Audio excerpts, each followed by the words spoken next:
What's going on, guys? Welcome to Gunshot Gaming. I'm Tito Rosado, and today we are joined by Hot Takes' very own Robby Rosado.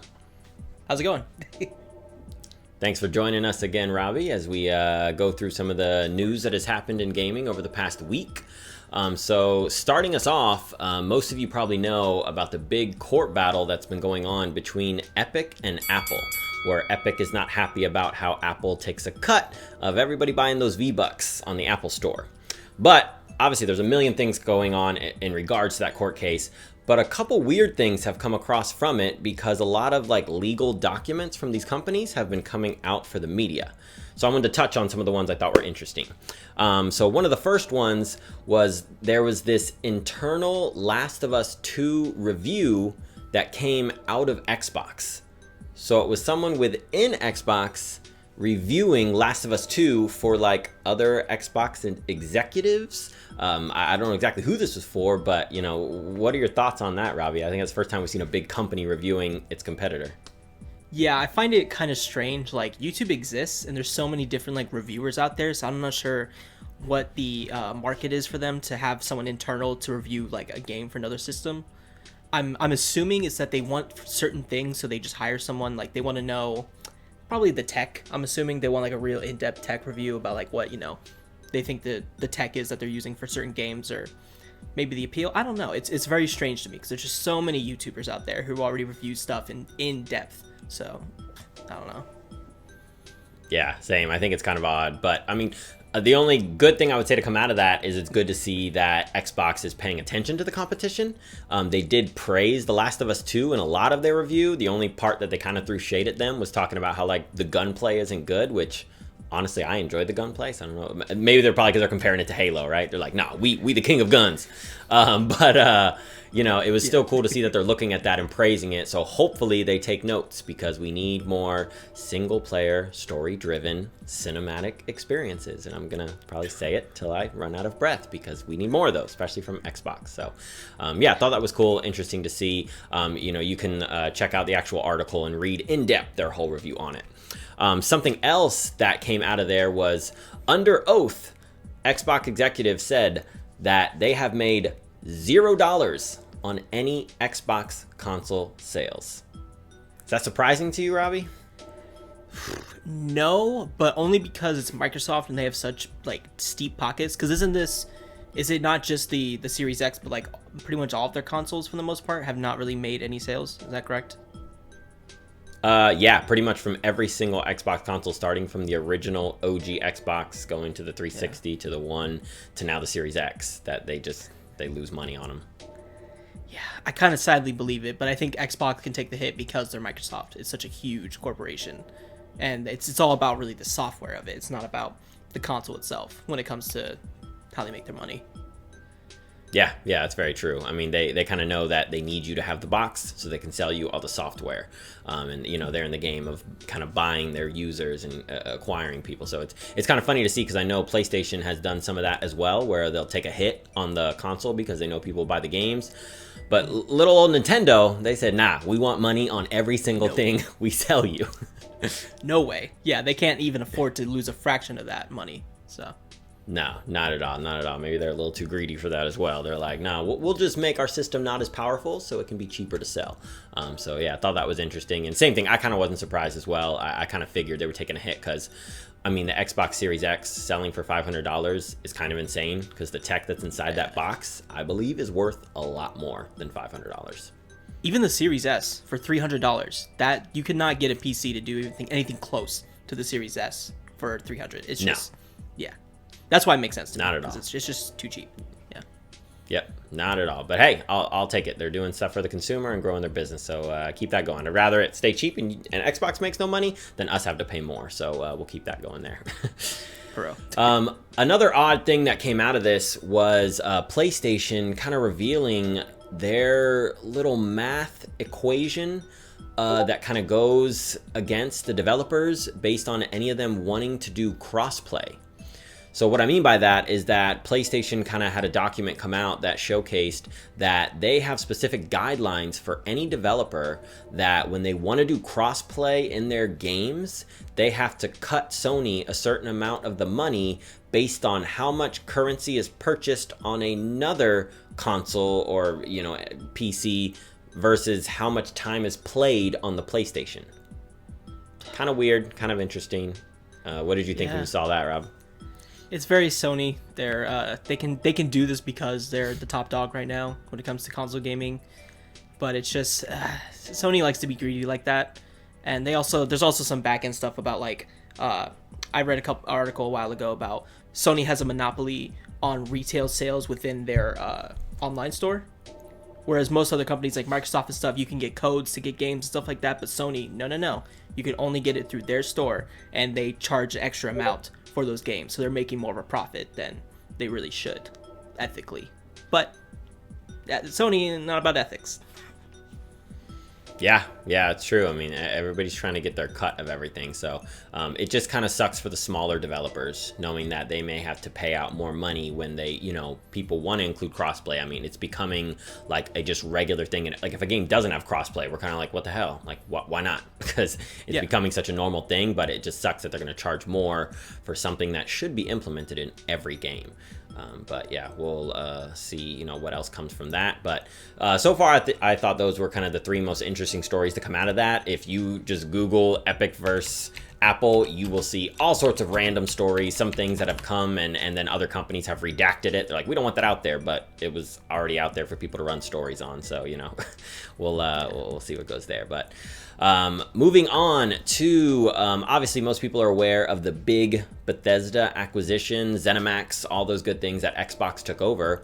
And everybody's kind of been wondering for a while of exactly how all those titles are going to play into exclusivity, right? Because we see what Xbox did when they purchased Minecraft. It didn't become only an Xbox thing. It's still everywhere, but they're just getting a cut of everything. But knowing that Xbox really had not a lot of exclusive last generation, we're constantly called out about it. Everybody's been wondering with some of the big hitters like Starfield, for instance, big one coming from Bethesda and Todd Howard. There's a Xbox insider who is now saying that he has some, you know, great sources telling him that Starfield will be Xbox exclusive. So that'll be big news if it actually happens. You know, did you think that it was going to go exclusive, Robbie, or did you think that this is one that they were going to have like on PlayStation and other places potentially? I personally would have been shocked if this wasn't exclusive, but that's only because hearing about how Bethesda was shopping around Starfield for exclusivity with PlayStation before this acquisition even happened. So to me, it's like, oh, they already got the big deal. Why would they not keep it exclusive if it was already something they were trying to shop around because they wanted to get more funding and stuff like that? So this makes a lot of sense to me personally. Now, when we get to the later games, like when Elder Scrolls and stuff like that comes out, then we'll see, because that's a huge title. Like, but I still think everything Bethesda is going to be exclusive for the most part, in my opinion. Like, yeah.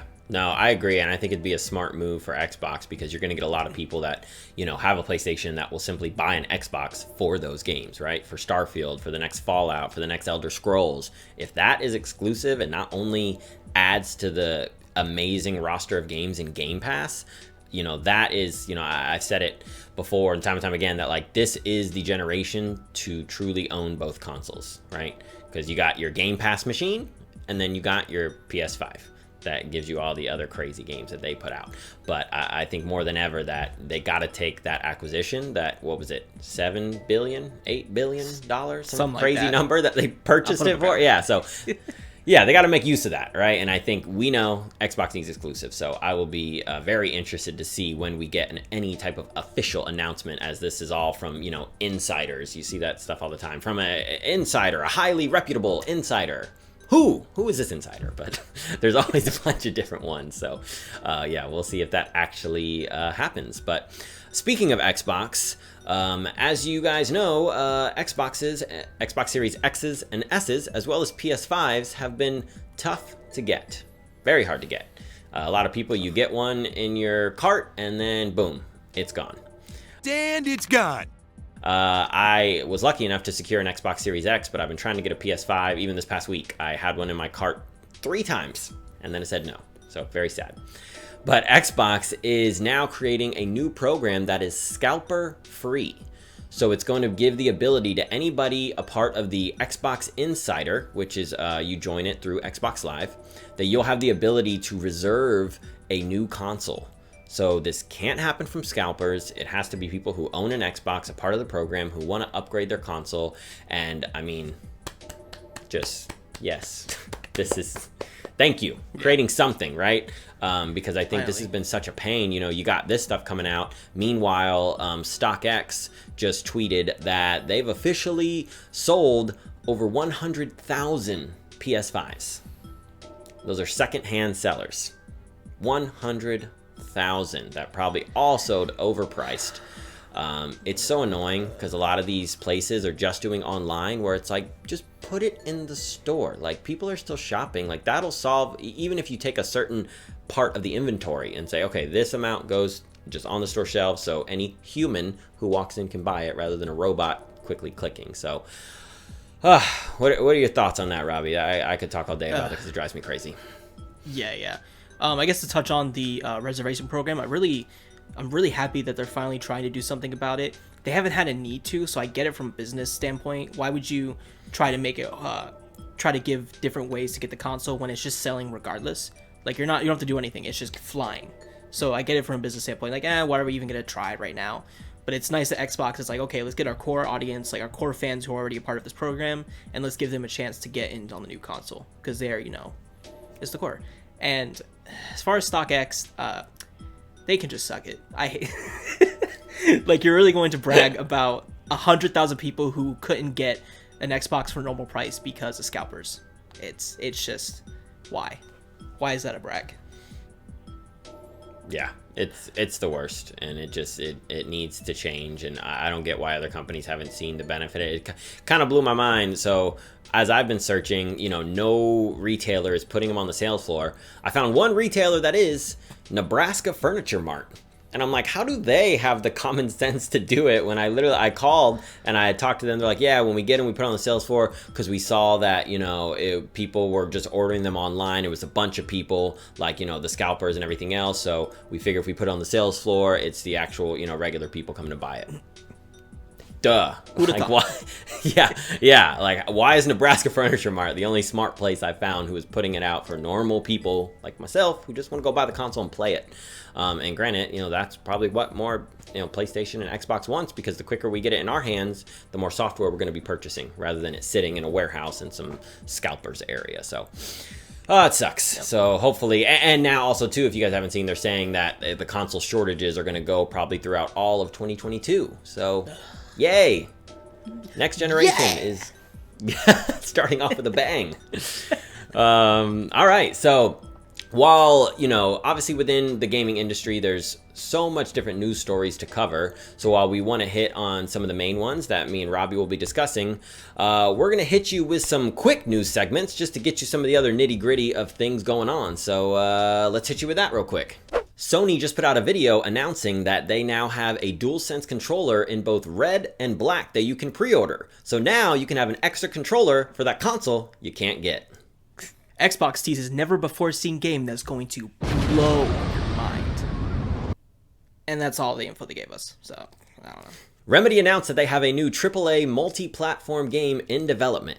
Could it be a new Alan Wake? Could it be another Quantum Break? We all know how much people love that TV show integrated into the video game, right? TV. Watch TV. TV. TV remote. TV experience. TV. Sports TV. Anybody? EA has announced that their next EA Play will be on July 22nd. Now let's hope it's not another episode of Blue's Clues. We just got a letter. We just got a letter. We just got a letter. Wonder who it's from. TV. Sports TV. It's a letter from our friends. Anybody? Google execs assure us that everything at Stadia is just fine. Because, everything is fine at Stadia. This is fine. Sega is considering the revivals of both Crazy Taxi and Jet Set Radio. Now hear me out, Sega. How about you take the two and you combine them? We get Jet Set Taxi, where you rollerblade across the city, putting people on your shoulder and delivering them while you grind rails and ride on walls. Done. You're welcome. Sega announces a plan to make a super game. So I guess Sega does what Nintendo does? EA has announced that Battlefield 6 will not only come out for next gen, but also PS4 and Xbox One. We all know how well that worked out for Cyberpunk, so I'm sure this is a great idea.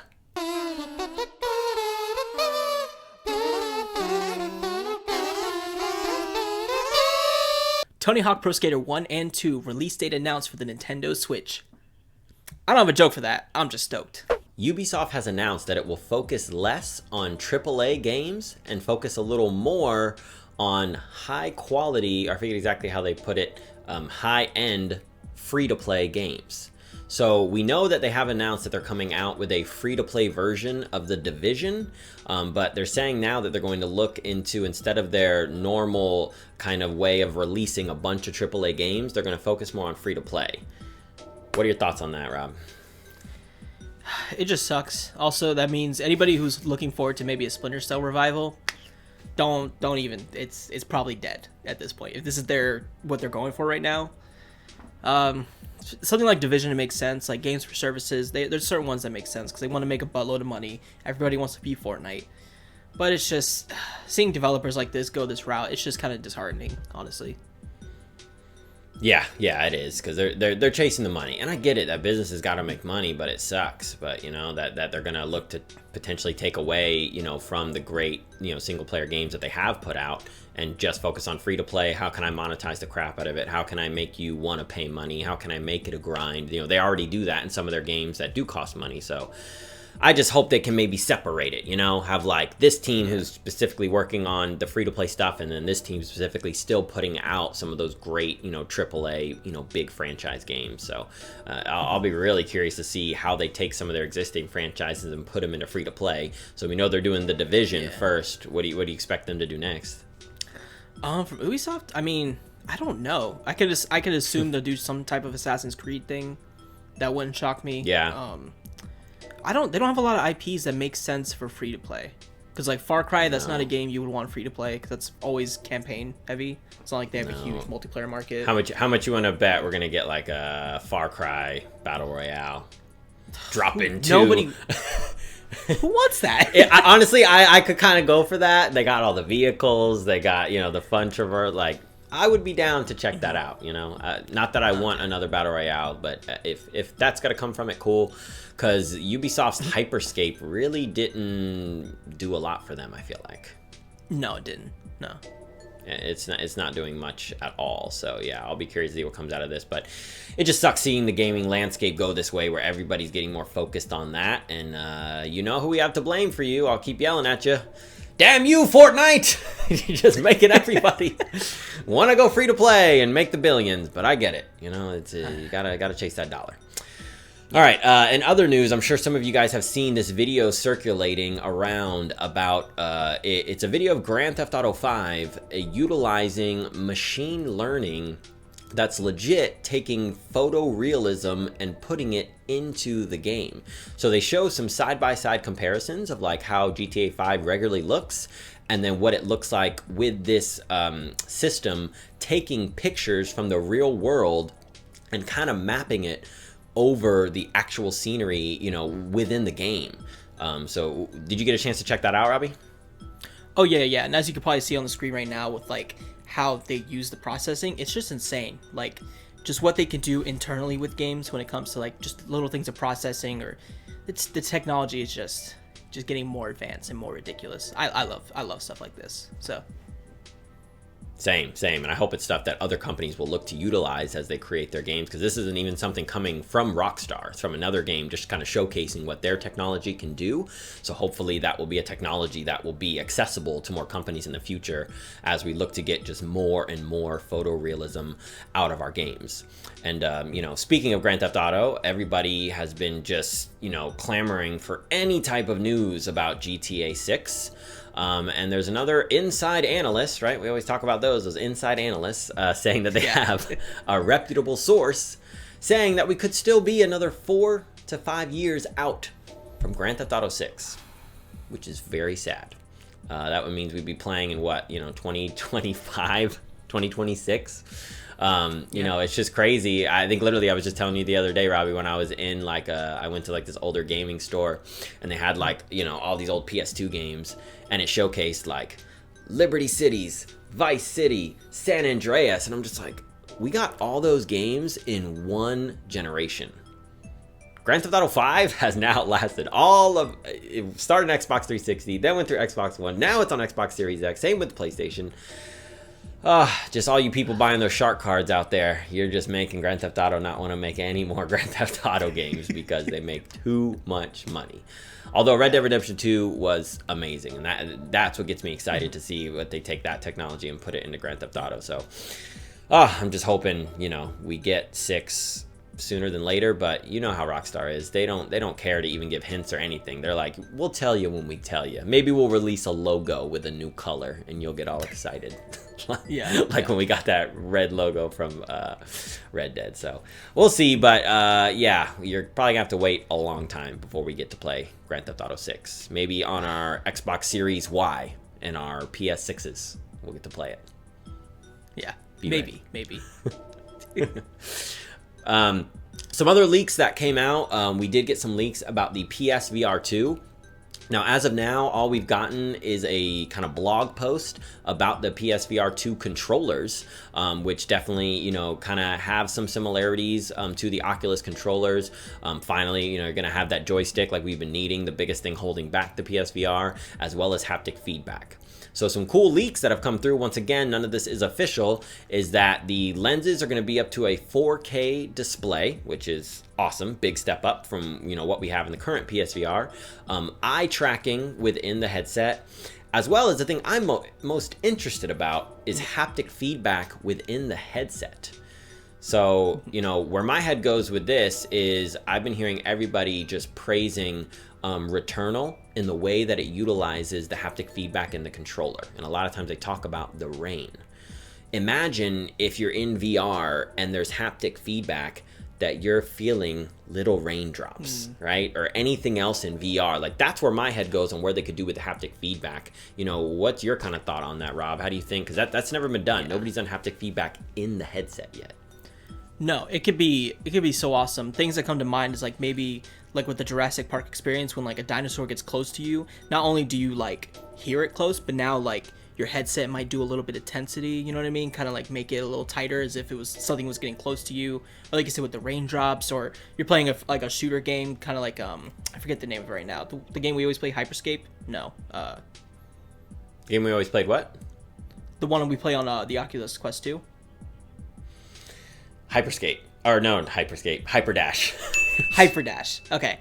I'm thinking something like Hyperdash where when you're shooting other players and stuff, you can just feel the impact if you get like a headshot particularly. Just think there's so many things they could do with that technology. I love the idea of this. Just, yeah.